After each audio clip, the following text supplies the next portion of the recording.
আসসালামু আলাইকুম প্রিয় বন্ধুরা, বাসার সামনে অনেক হিমসাগর আমগুলো ধরে রয়েছে। দেখেন, একটু আসেন, সামনে আসেন। দেখেন প্রচুর আম ধরে রয়েছে। চলে আসেন, চলে আসেন, চলে আসেন, সামনে আসেন, একটু দেখায়। আরও আসেন, আরও আসেন, চলে আসেন।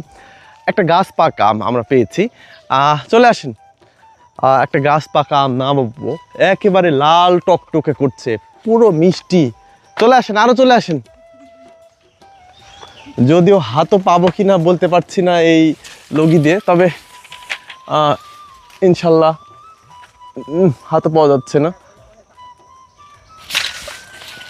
দেখেন, উফ কি মাশাল্লাহ, গাছ পাকা আম দেখেন, কি টসটসা এবং পরিপক্ক আম। এরকম আম আমরা সারা বাংলাদেশে পাঠিয়ে দিচ্ছি, একেবারে ফ্রেশ কোয়ালিটি। বিসমিল্লাহির রহমানির রহিম। দেখেন কি মিষ্টি এবং রসালো, অত্যন্ত মিষ্টি এবং সুস্বাদু, রসালো। এদিকে আসেন। ঠিক এইরকম আমগুলো আমরা আপনার বাসাতে পাঠিয়ে দেবো। যারা নিতে চাচ্ছেন অবশ্যই আমাদের স্ক্রিনে দেওয়া নাম্বারে যোগাযোগ করবেন। তো সবাই ভালো থাকবেন, সুস্থ থাকবেন। আল্লাহ হাফেজ, আসসালামু আলাইকুম।